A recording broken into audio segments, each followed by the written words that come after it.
إن الحمد لله نحمده ونستعينه ونستغفره ونؤمن به ونتوكل عليه ونعوذ بالله من شرور أنفسنا ومن سيئات أعمالنا من يهدي الله فلا مضل له ومن يضلل فلا هادي له وأشهد أن لا إله إلا الله وحده لا شريك له وأشهد أن محمدا عبده ورسوله وما بعد. قال الله تعالى في القرآن العظيم والفرقان المجيد: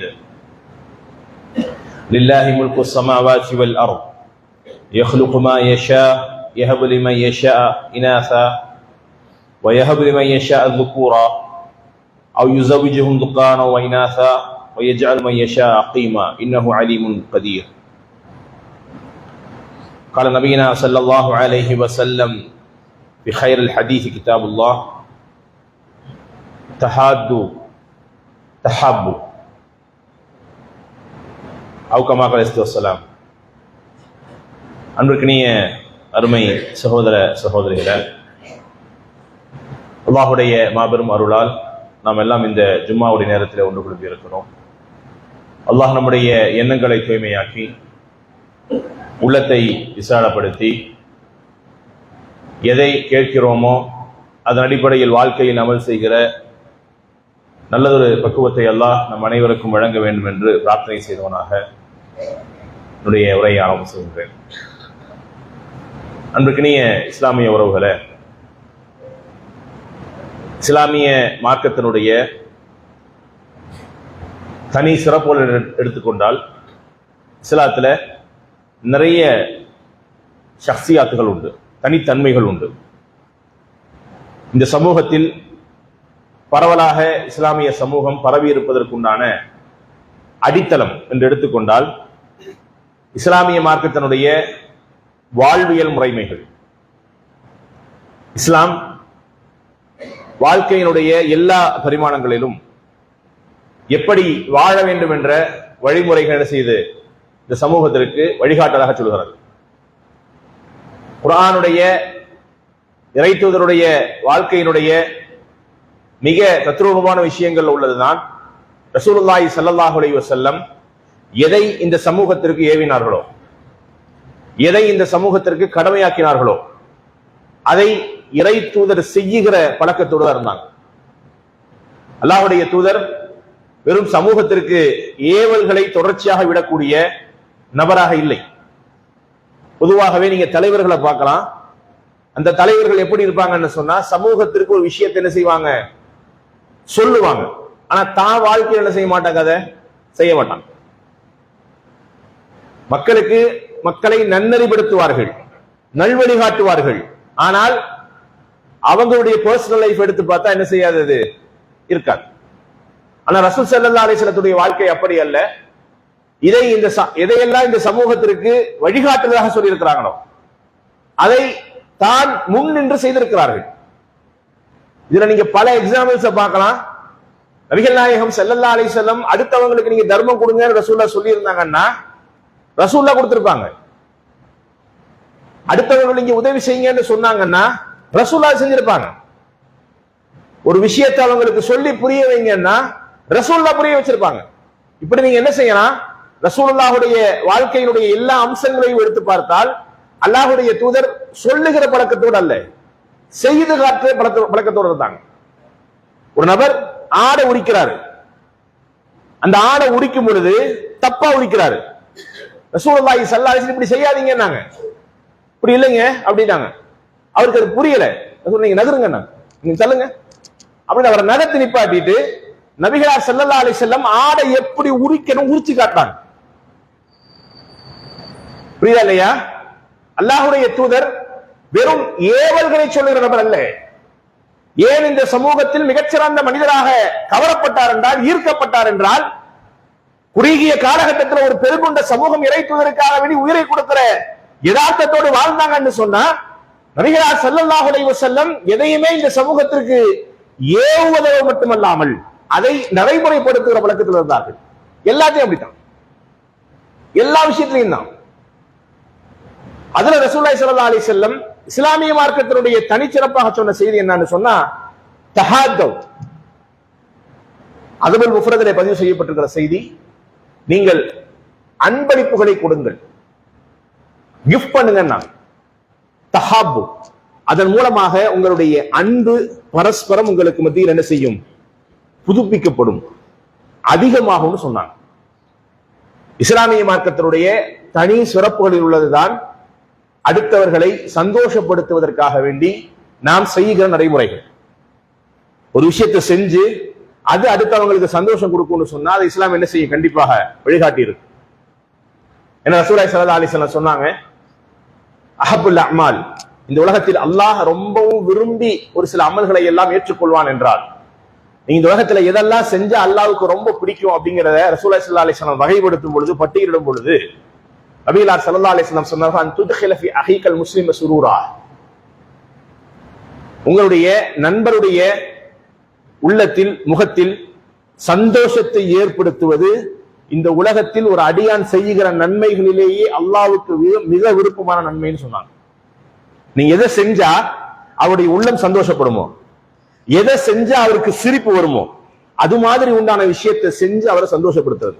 an துத்கில ஃபீ அஹீகல் முஸ்லிம சுரூரா, உங்கள் நண்பருக்கு மகிழ்ச்சி தருகிற சந்தோஷப்படுகிற விஷயத்தை நீங்கள் செய்வது இஸ்லாத்தில் ஆகச்சிறந்த பண்பாக இஸ்லாம் சொல்கிறது. இன்றைக்கு இருக்கிற சூழல் எப்படி இருக்குன்னா, வந்தாதான் பிரச்சனையே. இவரு அரை மணி நேரம் எல்லாம் உட்காந்து பேசிக்கிட்டு இருக்கிறோம், எந்த பிரச்சனையும் இல்லை. நீ எப்ப உள்ள கால் எடுத்து வச்சியோ அதோட பிடிச்சது எல்லா பிரச்சனையும். தயவு செய்து பேச்ச மாத்துறா, நல்ல பழக்கத்தை பேசுறான்னு சொல்லி அடுத்தவர்களுக்கு அட்வைஸ் பண்ணுகிற இடத்துல எனக்கு என்னது இருக்கிறது. இஸ்லாம் ஒரு சில விஷயங்களை சொல்லுகிறது என்றால் அது இந்த சமூகத்துல இஸ்லாம் பரவியதற்கு உண்டான காரணமாக இருக்கும். அல்லாஹ் ஒரு சில விஷயங்களை குர்ஆன்ல என்ன செய்யறான், இதெல்லாம் அன்பளிப்புன்னு சொல்லி பட்டியலிடுறான். பொதுவா அன்பளிப்புன்னா என்ன, இதற்கு ரசூலுல்லாஹி ஸல்லல்லாஹு அலைஹி வஸல்லம் ஒரு அழகான வரைவிலக்கணத்தை சொன்னார்கள். இதை தெரிஞ்சாதான் என்ன செய்ய முடியும், இந்த டாபிக் உள்ளவே போக முடியும். ரசூலுல்லாஹி ஸல்லல்லாஹு அலைஹி வஸல்லம் கிஃப்ட் அப்படின்னா என்னன்னு சொன்னாங்க. எப்ப சொல்லி புரிய வைக்கிறாங்கன்னா, நபிகள் நாயகம் ஸல்லல்லாஹு அலைஹி வஸல்லம் ஆரம்பத்திலேயே சொன்ன ரசூல் ஸல்லல்லாஹு அலைஹி வஸல்லம் எதையுமே என்னது இந்த சமூகத்திற்கு சொன்னாங்கன்னா தான் முதல்ல செஞ்சிருப்பாங்க. அதுல ரசூல் ஸல்லல்லாஹு அலைஹி வஸல்லம் செய்த ஒரு நடைமுறை நீங்கள் பார்ப்பதாக இருந்தால், நபிகளார் ஸல்லல்லாஹு அலைஹி வஸல்லம் தன்னோடு சேர்ந்து இருக்கிற தோழர்களுக்கு அன்பளிப்புகளை கொடுப்பார்கள். அதில் நிறைய அன்பளிப்புகளை வாங்கிய தோழர் யார் என்றால் உமர் இப்னுல் கத்தாப் ரலியல்லாஹு அன்ஹு. நிறைய கிஃப்ட் வாங்கியிருக்கிறாங்க. நிறைய கிஃப்ட்கள் வாங்கும் பொழுது அவருக்கே சில நேரத்துல ஒரு கில்ட் ஏற்பட்டிருக்கு. ஒரு முறை ரசூலுல்லாஹி ஸல்லல்லாஹு அலைஹி வஸல்லம் அவருக்கு ஒரு அன்பளிப்பு கொடுக்கறாங்க. அந்த அன்பளிப்புகளை கொடுத்தா அவர் என்ன செய்யறாரு, அல்லாஹ்வுடைய தூதரே ஃபர்ஸ்ட் டைம் வாங்கிக்கிறாரு. அடுத்து ரசூலுல்லாஹி ஸல்லல்லாஹு அலைஹி வஸல்லம் ஒரு முறை எனக்கு அன்பளிப்பு கொடுத்தாரு. அவர் சொல்றாரு, யுஅதில் அத்தாயா, அல்லாஹ்வுடைய தூதர் எனக்கு என்ன செஞ்சாங்க, ஒரு gift கொடுத்தாங்க. ஃபஅகூலு அஅதீஹி அஃகர இலைஹி மின்னி, அல்லாஹ்வுடைய தூதரே நீங்க எனக்கு அடிக்கடி ஏதாவது gift தர்றீங்க, சந்தோஷம்தான், ஆனா என்னை விட இந்த சமூகத்தில் நிறைய தேவையுள்ள மக்கள் இருக்கிறாங்க, அவங்களுக்கு கொடுங்க யா ரசூலல்லாஹ் அப்படின்னு சொன்னார். அதே போன்றுதான் ஒருவேளை ரசூலுல்லாஹி ஸல்லல்லாஹு அலைஹி வஸல்லம் கொஞ்சம் காசு கொடுக்குறாங்க, சும்மா கொடுக்குறாங்க, எந்த எதிர்பார்ப்புமே இல்லாம கொடுக்குறாங்க. அப்போ அவர் என்ன சொல்றாரு, அல்லாஹ்வுடைய தூதரே இங்க நிறைய பேர் ஏழை இருக்கிறாங்க, என்ன பேர் ஏழை இருக்காங்க, அவங்களுக்கு கொடுங்க. முதல்ல உமர் ரலியல்லாஹுடைய பண்பு பாராட்டத்துக்குது. என்ன பண்பு என்றால், என்னை விட தேவையுள்ள மக்கள் நிறைய இருக்கிறாங்க, கொடுங்க யார சொல்ல, கொடுங்க யார சொல்ல இனிஷியேட் பண்ணிட்டே இருக்கிறார். ஆனா ரசூலுல்லாஹி ஸல்லல்லாஹு அலைஹி வஸல்லம் சொல்றாங்க, உமர் அப்படி செய்யாதீங்க, உங்களுக்கு ஏதாவது அன்பளிப்பு வந்தா நீங்க ரிஜெக்ட் பண்ணாதீங்க, அன்லெஸ் நீங்களா அந்த அன்பளிப்பு தேடி போகாத வரை, தாங்க கேட்காத வரை, எதிர்பார்க்காமல் இருக்காத வரை, அதற்கு பின்னாடி அலையாது இருக்கிற வரை அது உங்களுக்கு அன்பளிப்பாக வந்தால் நீங்கள் ஏற்றுக்கொள்ளுங்கள், நிராகரிக்காதீர்கள். ரசூலுல்லாஹி ஸல்லல்லாஹு அலைஹி வஸல்லம் எவ்வளவு தெளிவா சொல்றாங்கன்னு பாருங்க. அன்பளிப்புனா என்ன, நீங்க எதிர்பார்க்க கூடாது, தானா வர்றது ஒண்ணு. ரெண்டாவது கேட்க கூடாது. மூன்றாவது அதுக்கு பின்னாடி அலையக்கூடாது. உங்களுக்கு தேடி ஒரு அன்பளிப்பு வந்தால் அதை ரிஜெக்ட் பண்ணக்கூடாது. ரசூலுல்லாஹி ஸல்லல்லாஹு அலைஹி வஸல்லம் சொல்றாங்க. அவருக்கு சொல்லி புரிய வைக்கிறான். யோசிக்க நாம் கடமைப்பட்டிருக்கிறோம். இஸ்லாம் ஒரு பண்பை சொல்லுகிறது. அந்த பண்பை நபிகளார் ஸல்லல்லாஹு அலைஹி வஸல்லம் இந்த சமூகத்திலே எப்படி செய்யணும்னு சொல்லி கொடுக்குறாங்க. யோசிச்சு பார்க்கணும். நாம் இன்றைக்கு என்ன மனநிலையில் இன்றைக்கு இஸ்லாத்தில் இருக்கிறோம்? பொதுவாகவே கொடுப்பதை விட வாங்குவதில் சந்தோஷம் அதிகம். ஆனா இஸ்லாமிக் கான்செப்ட் அதல்ல. இன்றைக்கு இருக்கிற உலகத்தினுடைய இந்த ஓட்டம் இருக்கா இல்லையா, இந்த நாகரிகத்தினுடைய, இந்த கலாச்சாரத்தினுடைய, இந்த பண்பாட்டினுடைய அம்சத்தில் நாம் படித்திருப்பது, நாம் புரிந்திருப்பது, நாம் உணர்ந்திருப்பது என்னவென்றால், கிடைச்சா சந்தோஷம், கொடுத்தா சங்கடம். எவ்வளவு கிடைச்சாலும் சந்தோஷம், கணக்கு வழக்கு ஒண்ணும் இல்லை. அந்த பொருள் எனக்கு தேவையா, அதுக்கு நான் தகுதி உள்ளவனா, அதெல்லாம் இல்லை. என்ன கிடைச்சாலும் வாங்கி வச்சுக்கிறோம். திரும்பி அதை கொடுக்கணுங்கிற விஷயத்தில் நமக்கு பெரிய முரண்பாடு உண்டு. இப்ப முதலில் அன்பளிப்புன்னு சொன்னா அது நீங்க கேட்காம உங்களுக்கு வந்து சேரணும். அல்லாஹ் குர்ஆன்ல ஒரு சில விஷயத்தை அன்பளிப்புன்னு சொல்றான். அது நீங்க கேட்டு கிடைக்கிறது அல்ல. அல்லாஹ் என்ன சொல்றான்?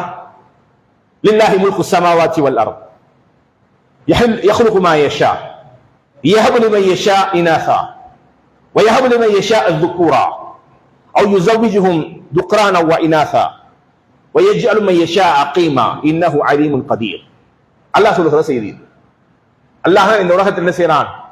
முல்கு ஸமாவாத்தி வல் அர்த், அல்லாஹ்வுக்கு வானங்களுடைய பூமியினுடைய எல்லா அதிகாரம் அல்லாஹ்வுக்கு சொந்தமானது. யஹ்லுகு மா யஷா, தான் விரும்பியவற்றை அல்லாஹ் படைப்பான். அல்லாஹ்வுக்கு எந்த கண்டிஷனும் இல்லை. இந்த உலகத்தில் அல்லாஹ் எதை நாடுறான் என்ன செய்வான்? எல்லாத்தையும் அல்லாஹ் படைப்பான். யஹபு லிமன் யஷா அஸ்-ஸுக்கூரா இனாஸா, அல்லாஹ் தான் நாடியவருக்கு பெண் பிள்ளைகளை கிஃப்டாக கொடுக்கிறான், அன்பளிப்பாக கொடுக்கிறான். யஹபு லிமன் யஷா அஸ்-ஸுக்கூரா, தான் நாடியவருக்கு அல்லாஹ் ஆண் பிள்ளைகளை கிஃப்டாக கொடுக்கிறான், அன்பளிப்பாக கொடுக்கிறான். அவ் யுஸவ்விஜுஹும் துக்ரானா வ இனாஸா, அல்லது தான் நாடியவருக்கு அல்லாஹ் இரண்டையும் கொடுக்கிறான், ஆண் பிள்ளைகளையும் பெண் பிள்ளைகளையுமே சேர்த்து அன்பளிப்பாக கொடுக்கிறான். யஜ்அலு மன் யஷா அகீமா, தான் நாடியவருக்கு அல்லாஹ் அதையெல்லாம் கொடுக்காம தடுக்கவும் செய்யறான். இது அல்லாஹ் அவனுடைய புறத்திலிருந்து தருகிற கிஃப்ட். இந்த கிஃப்ட்டுக்கு என்ன ரிப்ளை? எப்படி ரிப்ளை பண்றது? நன்றி செலுத்துவதை தாண்டி வேற எதுவும் இல்லை. அல்லாஹ்வுக்கு நன்றி செலுத்துவதை தாண்டி என்ன செய்யறது? இதுல வேற எதுவும் இல்லை. அல்லாஹ் தான் நாடியவருக்கு தான் அந்த கிஃப்டை தருவேன்னு சொல்றான். இது அல்லாஹ்வுடைய புறத்திலிருந்து வருகிற கிஃப்ட். எதிர்பார்த்து வருதா? எதிர்பார்த்து வருதல்ல, அவனே தருவான். அவன் தருவதை தாண்டி வேற எந்த ஆப்ஷனும் கிடையாது. யாரெல்லாம் எனக்கு இந்த தடவை ஆண் வேண்ட பெண் தான் கேட்க முடியுமா? நீங்க கேட்க முடியாது. நீங்க என்ன கேட்டாலும் அவன் தர்றதை நீங்க வாங்கிக்கணும். அது அல்லாஹ் என்ன செய்யறான்? நான் கொடுக்கிற கிஃப்ட்னு சொல்றான். நான் கொடுக்கிற கிஃப்ட்னு சொல்றான். அல்லாஹ்விடத்திலிருந்து நாம் பெற்றிருக்கிற அந்த கிஃப்ட்களை, அன்பளிப்புகளை நாம் எப்படி பெறுகிறோம்? நாளைக்கு மறுமையில் அல்லாஹ் ரிட்டர்ன் கொண்டு வரும்போது அமானிதம்னு சொல்றான். எந்த அன்பளிப்பை அல்லாஹ் உங்களுடைய கரத்தில் கொடுத்திருக்கிறானோ அந்த அன்பளிப்புகளை உங்களுக்கு அல்லாஹ் அமானிதமாக திரும்ப என்ன செய்வான்? மறுமையில கேட்பான். அல்லாஹ் குர்ஆனில் சொல்லுகிற நேரத்தில் அது அன்பளிப்பாகத்தான் சொல்கிறான். அதே போன்று நாம் நம்முடைய மனைவிக்கு கொடுப்பது, வஆத்து நிஸா ஸதுகாத்தி இன்ன நஹ்லா, நீங்கள் மனமுகந்து மனக்கொடையை என்ன செய்யுங்க? கொடுத்துருங்க. நஹ்லானா என்ன? ஹிபா, கிஃப்ட். கிஃப்ட். வஆத்து நிஸா ஸதுகாத்தி இன்ன நஹ்லா, இஸ்லாம் சொல்லுகிறது, குர்ஆன் சொல்லுகிறது. நீங்க உங்களுடைய பெண்ணுக்கு, உங்களுடைய துணைவியருக்கு நீங்க கிஃப்ட் கொடுத்து, அன்பளிப்பு கொடுத்து என்ன செய்யுங்க? திருமணம் முடிங்க. இஸ்லாம் சொல்லுகிறது. இப்படி ஒரு சில அன்பளிப்புகளை குர்ஆன் வழிகாட்டுகிறது. அதை தாண்டி நபிகளார் ஸல்லல்லாஹு அலைஹி வஸல்லம் இந்த சமூகத்தில் ஒரு கான்செப்டை சமூகத்தில் பரவலாக்கம் செய்யறாங்க. என்னன்னு சொன்னா, நீங்கள் கொடுக்கிற அன்பளிப்பினுடைய நோக்கம் என்னவா இருக்கணும்?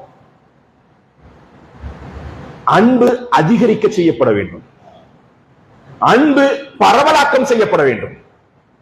அதுக்கு தான் கிஃப்ட் கொடுக்கிறது. உள்நோக்கம் இருக்கக்கூடாது, திரும்ப தருவாங்கிற எதிர்பார்ப்பு இருக்கக்கூடாது. நான் இன்னைக்கு 100 கொடுத்தா திரும்ப நமக்கு என்ன செய்யும்? 1000 திரும்ப வருங்கிற எதிர்பார்ப்பு இல்லாம அதை செய்யணும். இஸ்லாம் அதை சொல்லுது. யோசிக்க நாம் கடமைப்பட்டிருக்கிறோம். ஒரு சில வழிமுறைகள் இஸ்லாம் அதை சொல்லுது. நாம் இன்றைக்கு எத்தகையதொரு பழக்கத்தில் நடைமுறையில் நாம் இன்றைக்கு மாற்றி இருக்கிறோம் அது புரியணும். முதல்ல ஒரு விஷயத்தை இஸ்லாம் நன்மை என்று வழிகாட்டினால் அது நன்மையாகத்தான் என்ன செய்யணும், நம்ம கிட்ட இருக்கணும். இஸ்லாம் எதை நன்மைன்னு சொல்லுது? அடுத்தவங்களுக்கு நீங்கள் கொடுக்கிற அன்பளிப்பு. நல்ல யோசிச்சு பாருங்க. நீங்கள் பொதுவாக கொடுத்த அன்பளிப்புகளை நீங்க என்ன செய்ய வகைப்படுத்தி பாருங்க. அது ஒரு 100 ரூபாயில இருந்து 5000 ரூபாய் வரைக்கும், 5000 இருந்து 50000 வரைக்கும், 50000 இருந்து 5 லட்சம் வரைக்கும். இப்படி எந்த கிஃப்ட் நீங்க உங்க வாழ்க்கையில கிஃப்டா நீங்க கொடுத்திருந்தாலும் இதில் எத்துணை கிஃப்ட் திரும்ப வேண்டாம் என்ற எதிர்பார்ப்பில்லாமல் வழங்கப்பட்டிருக்கிறது. ரசூலுல்லாஹி ஸல்லல்லாஹு அலைஹி வஸல்லம் சொல்றாங்க, எதிர்பார்ப்பு இல்லாமல் நீங்கள் கேட்காமல் அதற்கு பின்னாடி அலையாமல் உங்களுக்கு கிடைப்பது அன்பளிப்புன்னா. யோசிக்க நாம் கடமைப்பட்டிருக்கிறோம். ஏன்னா இன்றைக்கு நம் சமூகத்தில் இருக்கிற முறைமைகள் நம்ம அதுக்கு வெவ்வேறு பேர்களை வச்சுக்கிறோம். ஆனா சமூகத்தில் அந்த பழக்கம் இருக்கா? இருக்கு. எப்படி பழக்கம் இருக்கு? சமீபத்தில் நீங்க ஒரு வீடியோ பார்த்திருப்பீங்க, ரொம்ப வைரலாக பரப்பப்பட்டது. ஒரு திருமண வீட்டில் மணப்பெண்ணுடைய தந்தை அவருடைய பாக்கெட் என்ன செய்யறாரு, யூபிஐ ஸ்கேன் வச்சிருக்கிறார். அவர் என்ன செய்யறாருன்னா அந்த கூட்டத்துக்குள்ள எல்லாம் சுத்தி வர்றாரு. அது ஒரு வீடியோ எடுக்கிறாங்க. அவர் என்ன செய்யறாரு, மொய் காசு என்ன செய்யறாருன்னு சொன்னா ஸ்கேன் பண்ணி வாங்குறாரு. கையில காசு இல்லைன்னு காரணம் சொல்லாத, ஸ்கேன் பண்ணிட்டு போ. இன்றைக்கு இது சமூகத்தில் பரவலாக நடக்கிற விஷயம். இன்னும் கொஞ்சம் நீங்க சவுத் சைட்ல போயிட்டீங்கன்னா சுப்ஹானல்லாஹில் அஸீம், முறை செய்யறதுங்கிறது மிகப்பெரிய ஒரு நிர்பந்தமான ஒரு சூழல். சுப்ஹானல்லாஹ், நாம் அதை கண்ணால் பார்த்திருக்கிறோம். இன்னைக்கு எப்படி எல்லாம் இருக்குன்னு சொன்னா, கல்யாணத்துக்கு காது குத்துக்கு நீங்க செய்யற முறையை திரும்ப செய்யறது. அந்த முறை செய்யறன்னா இன்றைக்கு எப்படி எல்லாம் ட்ரெண்டாக மாறி இருக்குன்னு சொன்னா, ஒவ்வொரு திருமண வீடுகள்லையும் விழாக்கள் நடக்கிற வீடுகள்லையும் மைக் செட் பண்ணப்பட்டிருக்கும். இன்னார் 5000 ரூபாய், இன்னார் 10000 ரூபாய், இன்னாருடைய காசு இன்னும் வந்து சேரல, இன்னாருடைய காசு இன்னும் வந்து சேரல என்று அறிவிப்பு செய்கிற பழக்கம் உண்டு. இன்றைக்கு அறிவிப்பு செய்கிற பழக்கம் உண்டு.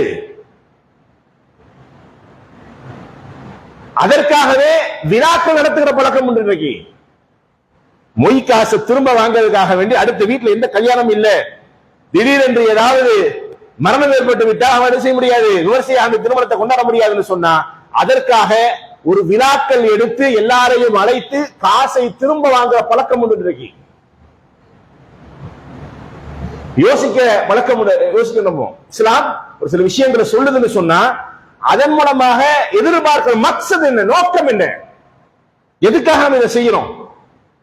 ஒரு வீட்டுக்கு ஒரு கிஃப்ட் நம்ம கொடுக்கிறோம்னு சொன்னா, ஒரு வீடு ஓப்பனிங்காக நம்ம கொடுக்கிற கிஃப்டாக இருந்தால் எதற்காக வேண்டியது? அது அவர்களுக்கு சந்தோஷத்தை ஏற்படுத்த வேண்டும் என்பதற்காக வேண்டி, நமக்கு மத்தியில் பரஸ்பர அன்பு அதிகப்படுத்தப்பட வேண்டும் என்பதற்காக வேண்டி. இந்த எண்ணங்கள் இன்றைக்கு தவிடுபொடியாக்கப்பட்டிருக்கிறது. நபிகள் நாயகம் ஸல்லல்லாஹு அலைஹி வஸல்லம் அவர்கள் இந்த சமூகத்திற்கு முக்கியமான பழக்கங்களை எல்லாம் சொல்லிக் கொடுத்தாங்க, கொடுத்தாங்க. அதுல ஒரு சில விஷயங்கள் இஸ்லாம் அனுமதித்த அன்பளிப்புகள் உண்டு, இஸ்லாம் அனுமதிக்காத அன்பளிப்பு உண்டு. கிஃப்ட கொடுத்து திரும்ப வாங்குறது இஸ்லாம் என்ன செஞ்சுச்சு, பெரிய தப்பா சொல்லி இருக்குது. ஒருத்தர் அன்பளிப்பு கொடுத்துட்டு திரும்ப வாங்குறது இஸ்லாம் எப்படி பாக்குது? நாய் சாப்பிட்டு வாந்தி எடுத்து அதை திரும்பி எடுத்து எப்படி, அது மாதிரி இஸ்லாம் பாக்குது.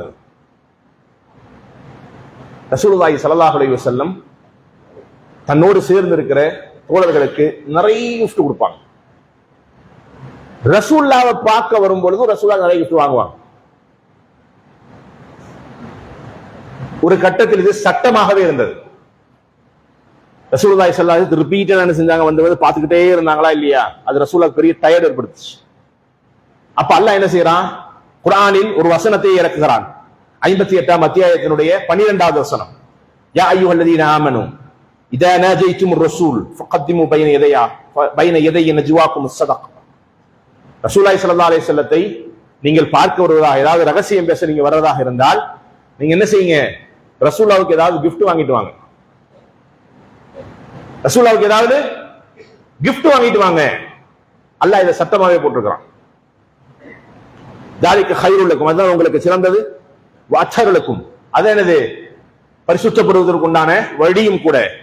ஃபஇன் லம் தஜித் ஃபஇன்னல்லாஹ கஃபூருர் ரஹீம், உங்களால முடியாட்டி விட்டுருங்க, அல்லாஹ் உங்க பாவத்தெல்லாம் மன்னிச்சிருவான் அப்படின்னு என்ன செய்யறான்? அல்லாஹ் சட்டமா போடுறான். ரசூலுல்லாஹி ஸல்லல்லாஹு அலைஹி வஸல்லத்தை ஒரு கட்டத்துக்கு மேல ரசூலுல்லாஹ் பார்க்கிறது பெரிய நெருக்கடியா போச்சு சஹாபாக்களுக்கு.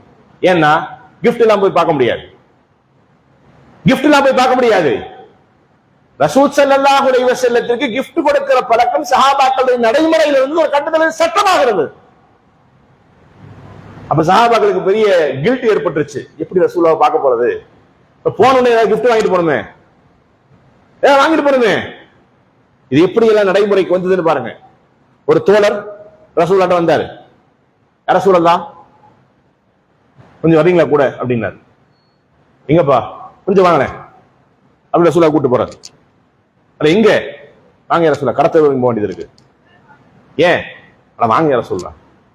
ரசூலுல்லாஹ் கூட்டிட்டு போறாரு. கூட்டிட்டு அப்படி நேரா போறாரு. அல்லாஹ்வுடைய தூதரே, இந்த கடை தான் எனக்கு பிடிச்சிருக்கு அப்படின்னாரு. சரி ரசூலுல்லாஹ், அங்க இருக்கிற ஆடைகள் இந்த ஃபர்ஸ்ட் ரேக் விட்டுருங்க, செகண்ட் ரேக் விடுங்க, இந்த மூணாவது ரேக்ல ட்ரெஸ் பத்தி என்ன சொல்றீங்க? ட்ரெஸ் பிடிச்சிருக்கா உங்களுக்கு? இது பிடிச்சிருக்கு. அல்லாஹ்வுடைய தூதரே, அந்த ரேக்ல எந்த ட்ரெஸ் உங்களுக்கு பிடிச்சிருக்கு சொல்லுங்க. நீயே சொல்லுப்பா, இந்த மூணாவது ட்ரெஸ் நல்லா இருக்குமா உங்களுக்கு போட்டா? நல்லா இருக்கு. அல்லாஹ்வுடைய தூதரே, அதுதான் உண்மையிலேயே உங்களுக்கு நல்லா இருக்கும், நீங்க அதை வாங்கி போடுங்க, அது என்னுடைய அன்பளிப்பு, வாங்கிக்க நீங்க அப்படிங்கிறான். ரசூலுல்லாஹி ஸல்லல்லாஹு அலைஹி வஸல்லம் கிஃப்டா? ஆமா, எடுத்துக்கங்க ரசூலுல்லாஹ். நபிகள் ஸல்லல்லாஹு அலைஹி வஸல்லத்திற்கு அந்த ட்ரெஸ் என்ன செய்யுது? கொடுக்கப்படுது. வாங்கிட்டு விரும்பி போறாரு அவர். ரசூல் அங்கே நிக்கிறாங்க. ஏய் எங்கப்பா போற? யார சொல்லா? பணத்தை கொடுத்துருங்க அப்படிங்கிற. பணத்தை கொடுத்துருவா? ஏய் கிஃப்ட் தானே சொன்னேன், ஏய் கிஃப்ட் தானே சொன்னேன். யார சொல்ல? கிஃப்ட் தான், காசு இல்லை என்கிட்ட, வாங்கி தரணும் எண்ணம் இருக்கு, கையில காசு இல்ல, கிஃப்ட் தான். யார சொல்ல? நீங்க காசு கொடுத்து வாங்கிங்க. ரசூலுல்லாஹி ஸல்லல்லாஹு அலைஹி வஸல்லம் காசு கொடுத்து சிரிச்சிட்டு வந்தாங்க. அல்லாஹ்வுடைய தூதருக்கு அன்பளிப்பு கொடுக்கிற பழக்கம் இந்த சமூகத்துல செஞ்சு இருந்தது. தன் கையில காசு இல்லாத கொடுத்திருக்கிறான். ரசூலுல்லாஹி ஸல்லல்லாஹு அலைஹி வஸல்லம் அவரை சந்திக்க வருவார். அது பேரு ஜாஹிர் பின் ஹராம். அல்லாஹ்வுடைய தூதர் இவரை பற்றி சொல்லும் பொழுது ரொம்ப பர்சனலா சொல்லுவாங்க. ஜாஹிர் பாதீனா நஹ்னு ஹாதிருஹு. என்ன காரணம்னா, அவர் ரொம்ப இன்டீரியர், டீப் இன்டீரியர்ல இருந்து வரவர், கிராமப்புறத்து நபர். ரசூலுல்லாஹி ஸல்லல்லாஹு அலைஹி வஸல்லம் நகரத்தில் வாழ்ந்தவர். ரசூலுல்லாஹி ஸல்லல்லாஹு அலைஹி அடிக்கடி சொல்லுவாங்க, ஜாஹிர் பாதீனா நஹ்னு ஹாதிருஹு, அவர் நம்முடைய நகரத்துவாசி, நாம் அவருக்கு கிராமத்துவாசி. அப்படி ரசூலுல்லாஹி செய்வாங்க, மாத்தி சொல்லுவாங்க. ரசூலுல்லாஹ்வை எப்ப பார்க்க வந்தாலும் கிஃப்டோட வருவார். இவருடைய வரலாறு தான். நபிகள் ஸல்லல்லாஹு அலைஹி வஸல்லம் ஒரு முறை கடை வீதிக்கு போகும் பொழுது அவர் ரசூலுல்லாஹ்வுக்கு கிஃப்ட் வாங்கிட்டு இருக்கிறார். ரசூலுல்லாஹ் பின்னாடி போய் என்ன செய்யறாங்க? அவர் கட்டி பிடிக்கிறாங்க, இறுக்கமா கட்டி பிடிக்கிறாங்க. கட்டி பிடிச்சிட்டு அவர் என்ன செய்யறாரு? திமிரி வெளியே வர ட்ரை பண்றாரு.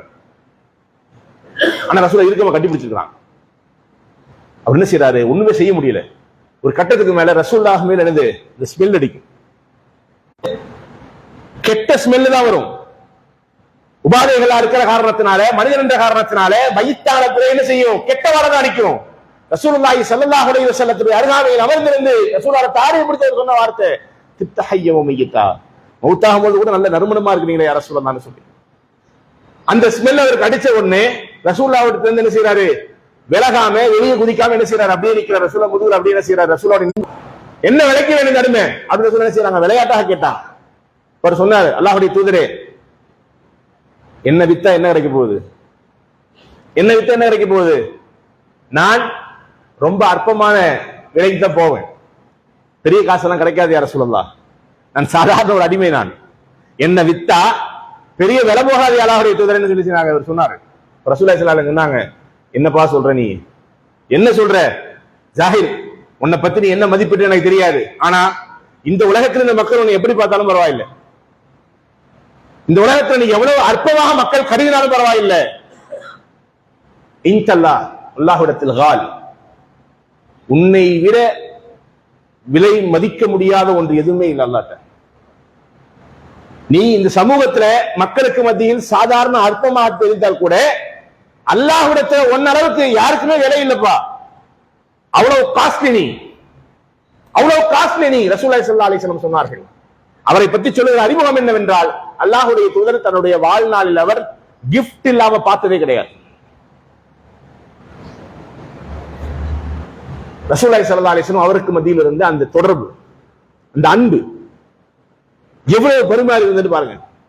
இப்ப நாம் இந்த உலகத்தில் கொடுக்கிற அன்பளிப்புகள் என்ன செய்யணும்? அடுத்தவங்களுக்கு அது பெரிய சந்தோஷமாக அமையணும்.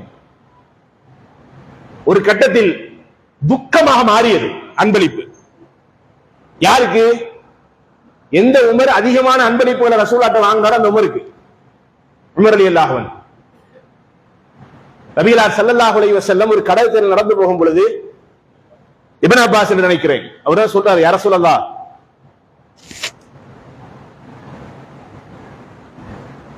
ஆமா இல்ல வேற ஒரு சஹாபி என்ன செய்யறாரு, உமர் ரலியல்லாஹு அன்ஹு சொல்லவும் செய்யறாரு.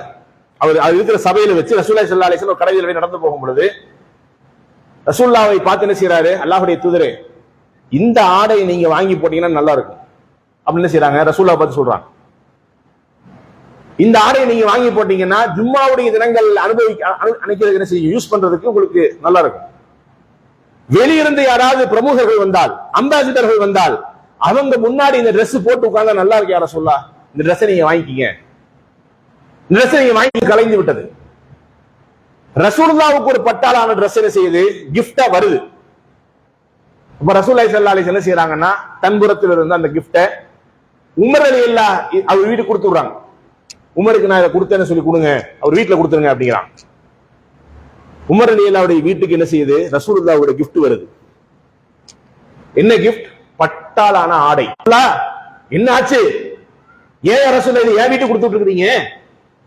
மறுமையில யாருக்கு நற்பாக்கியம் இல்லையோ, நற்பயன் இல்லையோ, அவங்க இந்த ஆடையை போடுவாங்க. நீங்க அந்த ட்ரெஸ் எனக்கு கொடுத்துட்டு இருக்கீங்களே, என்ன யார சொல்லலாம், எதுவும் பிரச்சனையான்னு கேக்குறாங்க. எதுவும் பிரச்சனையா, எதுவும் தப்பு பண்ணிட்டு யார சொல்லலாம், எனக்கு மறுமையில எதுவும் பிரச்சனை இருக்குதா அப்படின்னு கேட்கிறாரு. அப்ப ரசூலுல்லாஹி ஸல்லல்லாஹு அலைஹி வஸல்லம் சொல்றாங்க, பதறாதீங்க, பதறாதீங்க, இத நான் உங்களுக்கு தந்த கிஃப்ட், நீங்க போட தரல, நீங்க போடுறதுக்கு தரல, நீங்க யாருக்கு விரும்புறீங்களோ அவங்க கொடுங்க. உங்களுக்கு பயன்படுத்த முடியாத கிஃப்ட் வந்துச்சுன்னு சொன்னா நீங்க என்ன செய்யணுங்கிறது இஸ்லாம் சொல்லுது. ரசூலுல்லாஹி ஸல்லல்லாஹு அலைஹி வஸல்லம் என்ன செய்றாங்க, அனுமதிக்கப்படாத கிஃப்ட் உங்களுக்கு கிஃப்டா வந்ததுன்னா நீங்க அடுத்தவங்களுக்கு கொடுக்கிறது இஸ்லாம் அனுமதிக்குது. நீ குப்பையில தூக்கி போடணுமா? தேவையில்லை. அது எரிச்சு போடணுமா? தேவையில்லை. யாருக்கு அதை பயன்படுத்த முடியுமோ அவங்க கொடுக்கலாம். உமர் ரலியல்லாஹு அன்ஹு அந்த பட்டாளான ஆடையை இஸ்லாத்திற்கு வராத தன்னுடைய தூரத்து உறவுக்காரருக்கு கொடுத்தார். ஹதீஸ்ல வருகிறது. அப்ப அந்த நடைமுறை இன்றைக்கு சமூகத்தில் இருந்துச்சு. அவங்களுக்கு மத்தியில இந்த அன்பளிப்புகள் பகிரப்படுகிற நேரத்தில் எல்லாம் சந்தோஷமும் மகிழ்ச்சியும் தான் அதிகமாச்சு. இன்னைக்கு யாராவது ஒருத்தர் நம்ம வீட்டை தேடி ஒரு கிஃப்ட் கொடுத்தா அவர் வரும்போது தப்பா பேச மாட்டோம், வாங்கி வச்சுக்குவோம். வீட்டுல இருந்து எந்திரிச்சு போனா முதல்ல என்ன பேச்ச ஆரம்பிக்கும், எதுக்கு இதை கொண்டு வந்திருக்கான், எதுக்கு இதை கொண்டு வந்திருக்கான், ஏதோ பெருசா எதிர்பார்க்கிறான். அதோடைய ஆரம்ப புள்ளி தான் இது. ஒரு வாரத்துல வருவான் பாரு. குறைந்தபட்சமாக இன்றைக்கு நாம் அளவிடுகிற அளவீடு இதுதான். யோசிக்க நாம் கடமைப்பட்டிருக்கோம். இஸ்லாம் ஒரு நல்ல பண்பை இந்த சமூகத்துல பரவலாக்கம் செய்ய சொல்லி இருக்கிறது. இன்றைக்கு அது சமூகத்துல பரவலாக இல்லது. வரலாற்றை பேசுகிறோம், சஹாபாக்கள் நடந்துக்கிட்டாங்க, கொடுத்தாங்க, பரஸ்பரம் அவங்களுக்கு மத்தியில அன்பளிப்புகளை ஷேர் பண்ணிக்கிட்டாங்க. அதில் எண்ணம் தூய்மையாக இருந்தது, எண்ணம் தூய்மையாக இருந்தது. தன் சகோதரனுக்கு அதன் மூலமாக சந்தோஷம் ஏற்படுமாயின் அதை கொடுத்தாங்க. யோசிக்க நாம் கடமைப்பட்டிருக்கிறோம். இஸ்லாம் அன்பளிப்புகளை கொடுத்தா திரும்ப வாங்கக்கூடாதுன்னு சொல்லுது. ஒரு சாராருக்கு மட்டும் கொடுத்த அன்பளிப்பை திரும்ப வாங்குறது இஸ்லாம் அனுமதிக்குது. என்ன கொடுத்தாலும் சரி திரும்ப இடம் கொடுத்துடணும். யார் அது? பெற்றெடுத்த தாய் தந்தை. அவங்க இந்த உலகத்துல ஏதாவது அன்பளிப்பா உங்களுக்கு கொடுத்திருந்தா, டேய் இந்த வீட்டை நீ வச்சுக்க, பாப்பா உனக்கு தர்றேன் வச்சுக்க நீ அப்படின்னு சொல்லி வீடை கொடுத்தா, தந்தையோட அன்பளிப்பாக இருந்தால் தந்தை என்ன செய்யலாம்? அந்த முடிவை எப்ப வேணா மாத்தலாம், எப்ப வேணா மாத்தலாம். அடுத்த மாசமே வர்றாது, குடுறா திருப்பி வீட்டை, உனக்கு தான் சரியாது, எவ்வளவு திருந்தவே மாட்டேன், நீ அந்த வீட்டுக்கு வீட்டை கொடு. அப்படி திரும்பி தந்தை கேட்டால் கொடுக்கணும், கொடுக்கணும். ஆஸ் பர் ஷரியா, மார்க்கத்தினுடைய விழுமியங்களை நீங்கள் எடுத்து பார்த்தால் தந்தை கொடுத்த கிஃப்டை திரும்ப வாங்குவதற்குண்டான அனுமதி இருக்கிறது. தாய் உங்களுக்கு ஏதாவது கிஃப்ட் கொடுத்திருந்தா திரும்ப கேட்டா நீங்க கொடுத்துடணும். கிஃப்ட் கொடுத்துட்டு வாங்குறியாமா, கிஃப்ட் கொடுத்துட்டு வாங்குறீங்களே, இதெல்லாம் தப்பு இல்லையா? இஸ்லாம் எப்படி சொல்லுது? சொல்லி என்ன செய்ய முடியாது, அங்க சட்டம் பேச முடியாது. அவர்கள் சட்டத்திலிருந்து விதிவிலக்கானவர்கள், சட்டத்திலிருந்து விதிவிலக்கானவர்கள். நம்ம நினைக்கிறோம் சரி தந்தை மகனுக்கு கொடுத்த கிஃப்ட் மட்டுமல்ல, நல்ல புரிஞ்சுக்குங்க, நீங்க சம்பாதிக்கிற சம்பாத்தியத்திலும் தந்தைக்கு எல்லா உரிமையும் உண்டு. மகன் சம்பாதிக்கிறான், 50,000 எடுத்திருக்கிறான், சம்பாதிச்சு அந்த மாசம் சம்பளத்தை வாங்கிட்டு வந்திருக்கிறான், எடுத்து ஒரு விஷயமா என்ன செஞ்சிருக்கா, டிவி மேல வச்சுட்டு போயிருக்கான். பாப்பா வந்து பாக்குறாரு, காசு நிறைய காசு இருக்குது, எடுத்துட்டு போயிடுறாரு. எடுத்துட்டு போய் என்ன செய்யறாரு, தாம் பங்குக்கு செலவு பண்ணிடுறாரு. இப்படி ஒரு சீன் நடந்த என்ன நடக்கும்? இப்படி ஒரு காட்சி வீட்டுல நடந்த என்ன நடக்கும்? இதோட அவர் வீட்டு வெளியே போய் சொல்லிடு, அத்தனை காசு எடுத்துட்டு போயிட்டாரு, அத்தனை காசு எடுத்துட்டு போயிட்டாரு. இப்படி ஒரு கம்ப்ளைண்ட் ரசூலாட்ட வந்தது. அல்லாஹ்வுடைய தூதரே, வாப்பா என்னன்னு கேளுங்க, என் பர்மிஷன் இல்லாம என்ன செய்யறாரு, என் பாக்கெட்ல இருந்து காசு இருக்கிறாரு, என்னன்னு கேளுங்க. ரசூலுல்லாஹி ஸல்லல்லாஹு அலைஹி வஸல்லம், இதுதான் கேஸ கொண்டு வந்திருக்கியா? ஆமா. வாப்பா உன் காசை எடுத்துட்டாருன்னா கம்ப்ளைண்டா? ஆமா யா ரசூலல்லாஹ். ரசூலுல்லாஹி ஸல்லல்லாஹு அலைஹி சொன்னாங்க, நீ மட்டும் இல்லப்பா, நீ மட்டும் வாப்பாக்கு சொந்தம் இல்ல, நீ சம்பாதிக்கிற சம்பாத்தியம் வாப்பாக்கு சொந்தம். நீ சம்பாதிக்கிற சம்பாத்தியம் வாப்பாக்கு சொந்தம். இவ்வளவு இடம் கொடுத்திருக்கு. இந்த தந்தைக்காக நம்ம என்ன செய்யறோம், மாசம் மாசம் மெடிக்கல் ஷாப்ல மருந்து வாங்கி கொடுக்க யோசிக்கிறாங்க. சுப்ஹானல்லாஹில் அஸீம். இந்த உலகத்துல நீங்க உருவாக்குறதுக்கு, நீங்க உருவானதுக்கு அடித்தளமாக இருந்த உங்களுடைய தந்தை இருக்கு இல்லையா, அவங்களுக்கு இஸ்லாம் தந்திருக்கிற இடம் என்னன்னு சொன்னா, அவங்களுக்கு உங்கள் மீது எல்லா உரிமைகளும் உண்டு, எல்லா உரிமைகளும் உண்டு. ஏன் இஸ்லாம் இவ்வளவு சொல்லுது? உன்னை அறிமுகப்படுத்தின அவரு தான்டா. நீ அந்த வாப்பாக்கு மெடிக்கல் ரிப்போர்ட், மெடிக்கல் செலவு பண்றது என்ன செய்யற, யோசிக்கிற. அப்பா இந்த மாசம் வேண்டாம், இப்ப கிடைக்குது வாப்பா, அங்க வாங்கி தர்றேன், நீங்க நிறைய செலவாகுது, பேசாம ஜிஹெச்ல போய் பாருங்க, சொல்றீங்களா இல்லையா? இவ்வளவு சொல்றதுக்கு உங்களுக்கு நாக்கு வருதுன்னு சொன்னா உங்களுக்கு வாப்பாட இம்பார்ட்டன்ஸ் தெரியல, தந்தையோட இம்பார்ட்டன்ஸ் தெரியல. இஸ்லாம் அதனால தான் இவ்வளவையும் சொல்லி ஒரு சட்டத்தை இஸ்லாம் சொல்லுது. சட்டத்தை சொல்லணும்னு அவசியம் இருக்கா? உலகத்துல யாரு கிஃப்ட் கொடுத்தாலும் திரும்பி வாங்க கூடாது. வாங்கினா இஸ்லாம் அதை வேற மாதிரி பாக்கு. தந்தை எதை கிஃப்டா கொடுத்தாலும் திரும்பி வாங்கறதுக்குள்ள பர்மிஷன் இஸ்லாம் கொடுக்குது. அவரு விரும்பி கொடுத்தாலும் சரி, நான் தான் கொடுத்தேன், இப்ப நான் திருப்பி கேட்கிறேன் தான், நீ தந்துதான் ஆகணும். இப்படி தந்தை சொன்னா நீ கொடுத்துதான், சட்டம் பேச முடியாது. யோசிக்க நாம் கடமைப்பட்டிருக்கோம். இஸ்லாம் இவ்வளவு இன்டெப்த்தாக எல்லா விஷயத்தையும் சொல்லுது. மார்க்கம் ஒரு சில விஷயங்கள் நமக்கு, நறுமணத்தை நீங்க கிஃப்டா கொடுத்தா அது என்ன செய்யுங்க, அக்செப்ட் பண்ணிக்கீங்க, ரிஜெக்ட் பண்ணாதீங்க. அது உங்களுக்கு என்னது, நல்ல நன்மைகளை உங்களுக்கு பெற்று தரும். ரசூலுல்லாஹி ஸல்லல்லாஹு அலைஹி வஸல்லம் சொன்ன விஷயங்கள் உள்ளது. இதெல்லாம் மார்க்கம் இஸ்லாத்தில் இருந்து அன்பளிப்புகள் சம்பந்தமாக சொல்லப்படுகிற செய்திகள். இஸ்லாம் ஒரு சில விஷயத்தை நமக்கு கடமையாக்குதுன்னு சொன்னா, அதை செய்வதன் மூலமாக இந்த சமூகத்துல அன்பு பரவலாக்கப்படும் சொல்லுதுன்னு சொன்னா, நாம் அதை நன்மைகளாக செய்கிற பழக்கம் இருக்கணும். சிலர் இதெல்லாம் எதுக்கு செய்யணும்னு யோசிக்கிறாங்க. சும்மா வீட்டுக்கு போகும் பொழுது, யார் வீட்டுக்கோ போகும் பொழுது இந்த ஸ்வீட்ஸ் வாங்கிட்டு போறது, இந்த ஸ்நாக்ஸ் வாங்கிட்டு போறது, இதெல்லாம் நீங்க என்ன செய்ய முடியாது, கணக்கு பார்க்க முடியாது. கல்ச்சர், இஸ்லாம் ஒரு சில கல்ச்சரை சொல்லித் தருது. இதெல்லாம் நம்ம என்ன செய்யணும், நம்முடைய வாழ்க்கையில அதை பழக்கமாக்கணும். இங்க நான் முஸ்லிம்களுக்கு அன்பளிப்பாக கொடுக்கறதுக்கு குரானுக்கு ஏதாவது காசு கொடுங்கன்னு கேட்டா அது நீங்க சவுதி அரேபியால ஃப்ரீயா கொடுக்குறாங்களாமே. அன்பளிப்புக்கு கொடுங்க, இஸ்லாத்தை தெரிஞ்சுக்கிறதுக்காக வேண்டி, குரானுக்காக வேண்டி ஏதாவது பொருளாதாரத்தை கொடுங்க, அதன் மூலமா அவங்க இஸ்லாத்தை தெரிஞ்சு நேர்வழி பெற்றுட்டாங்கன்னு சொன்னா அது உங்களுக்கு நன்மையாக அமையும் என்ற விஷயத்தை சொன்னால், தரக்கூடிய மக்கள் தர்ற நேரத்துல அல்லது தராம இருந்தாலோ அவங்க சொல்லுகிற காரணங்கள் ஒரு சில ட்ரஸ்ட் கேள்விப்பட்டிருக்கேன் ஜி. அவங்க சும்மா லெட்டர் கொடுத்தாலே நிறைய 100 குரான் 1000 குரான் தருவாங்களாம். இந்த 100 குரான் 1000 குரான் தரானா இல்லையா, அவங்களும் நீங்க கொடுக்குற மாதிரி அன்பளிப்பு கொடுத்து வர்றதுதான் அது. யோசிக்க நாம் கடமைப்பட்டிருக்கிறோம். சமூகத்துல ஒரு சில பணிகளை செய்தால் அது சமூகத்துல பெரிய மாற்றங்களை ஏற்படுத்தும் என்றால், ஒரு சில விஷயங்களை நன்மை என்று சொன்னால் அதை நன்மையாக பார்க்கணும். நம்ம நினைக்கிறது என்னன்னா, முறை செய்யறது இஸ்லாத்தை ஃபாலோ பண்ணிட்டு நினைக்கிறோம். நம்ம ஒரு வீடு ஓபன் பண்ணும் பொழுது ஒருத்தங்க நமக்கு என்ன செஞ்சாங்க, ஃப்ரிட்ஜ் கொடுத்தாங்க, கிஃப்டா கொடுத்தாங்க. திரும்ப அவங்க வீடு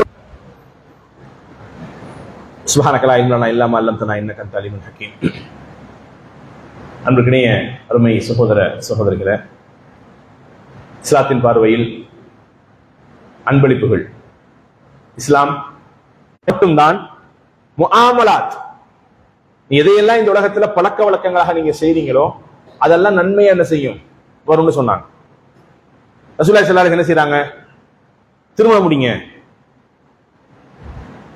அன்னிக்காஹ் மின் சுன்னதி, அது ஒரு வாழ்வியல். ஹஸ்பண்ட் ஒய்ஃப் உலகத்துல சேர்ந்து வாழ்றது அப்படிங்கிறது, ஒரு பெண் ஒரு ஆணை தேர்ந்தெடுத்து ஒரு ஆண் ஒரு பெண்ணை தேர்ந்தெடுத்து வாழ்றது அப்படிங்கிறது வாழ்வியல். இல்ல நான் கரெக்டா தொழுகிறேன், நோன்பு வைக்கிறேன், ஹஜ்ஜெல்லாம் செய்வேன், ஆனா என்ன செய்ய மாட்டேன், கல்யாணம் செய்ய மாட்டேன்னு சொல்ல முடியுமா? அப்படியே எக்ஸ்ட்ரீம்கள் வந்தாங்க ரசூலுல்லாஹ். அல்லாஹ்வுடைய தூதரே, நான் என்ன செய்ய மாட்டேன், திருமணம் முடிக்கவே மாட்டேன், நான் திருமணம் முடிக்கவே மாட்டேன் அப்படின்னு வந்தாங்க. என்னப்பா செய்ய போற? நான் தொழுதுட்டே இருக்க போறேன், நான் நோன்பு வச்சுக்கிட்டே இருக்க போறேன். என்னப்பா சொல்ற? ஆமா யார சொல்ற, நான் தொழுதுட்டே தான் இருக்க போறேன், நான் நோன்பு வச்சுட்டே தான் இருக்க போறேன், குர்ஆன் ஓதிக்கிட்டே தான் இருக்க போறேன். இவ்வாறு நான் நோன்பு வைக்கிறேன், நோன்பு விடுறேன், தொழுகிறேன், தொழுகையை முடிக்கிறேன், குர்ஆன் ஓதுறேன், எல்லாம் செய்யறேன், நான் கல்யாணம் பண்ணியிருக்கிறேன். ரசூலுல்லாஹி ஸல்லல்லாஹு அலைஹி வஸல்லம் சொல்லி புரிய வைக்கிறான்.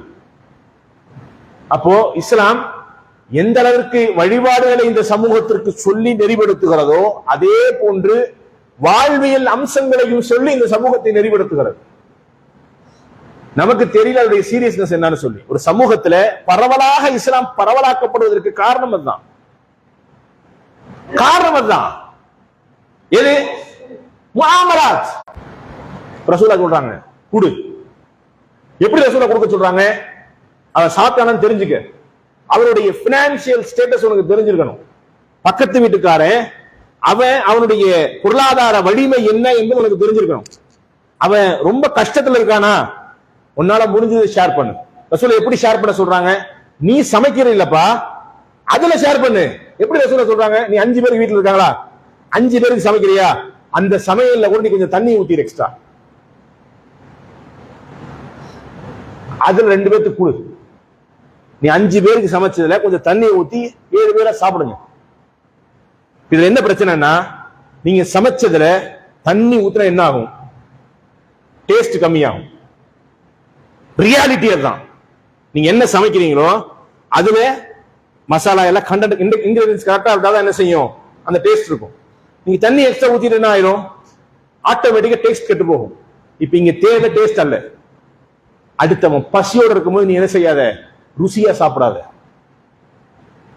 இஸ்லாமிக் கான்செப்ட் அது. அவன் பசியில் இருக்கிறானே, அதுல ருசி கொஞ்சம் குறைஞ்சு கூட அவனுக்கு பசியா இருந்தா அதுல தண்ணி ஊத்தி கொடுத்துரு அவனுக்கு. இஸ்லாம் சொல்லுகிற செய்தி அது. என்றைக்கு நாம் இந்த செய்திகளை முழுவதுமாக உள்வாங்குகிறோமோ அன்றைக்கு இஸ்லாம் பரவலாகும். நீங்க பரப்பணுங்கிற கஷ்டம் எல்லாம் இல்லை. இதுக்கு முன்னாடி அந்த வழியில் தான் இஸ்லாம் பரவுச்சு. பக்கத்து வீட்டுக்காரங்க என்ன செய்யற, பசியோட இருக்கும்போது என்ன செய்யற, முழிச்சானா கொடுத்துருவாங்க, சாப்பிட்டு முதல்ல. யார் இது? யார் இந்த மக்கள்? அவனே வெளியூர் வந்திருக்கிறான், அவனுக்கு கொடுத்ததுல இருந்து கொடுக்கறான். யாரோ கொடுத்ததுல இருந்து யாராவது ஒன்னதுக்கு கொடுத்துறான். இதெல்லாம் பார்க்கும்போது யார் இந்த மக்கள், என்ன மதம் இவங்களோடது, என்ன கொள்கை இது அப்படிங்கிறத படிச்சுதான் இஸ்லாம் பரவுச்சு. எந்த வழியில வந்தோங்கிறத மறந்துட்டோம். நாம் அடுத்தவர்களுக்கு கொடுப்பதன் மூலமாக இந்த சமூகத்தில் ஏற்படுகிற மாற்றம் என்னவென்றால் இஸ்லாம் பரவலாக்கப்படும், அன்பு அதிகரிக்கும். இதெல்லாம் இஸ்லாம் சொல்லுகிற வழிமுறை. இந்த வழிமுறைகளை பின்பற்றி நல்ல மக்களாக அடுத்தவர்களுக்கு அன்பளிப்புகளை கொடுத்து அன்பு செலுத்துகிற நல்ல மக்களாக அல்லாஹ் உங்களையும் என்னையும் ஆக்கி அருள் புரிவானாக. வாஹிர் தஅவானா அல்ஹம்துலில்லாஹி ரப்பில் ஆலமீன். அஸ்ஸலாமு அலைக்கும் வரஹ்மத்துல்லாஹி வபரகாத்துஹு.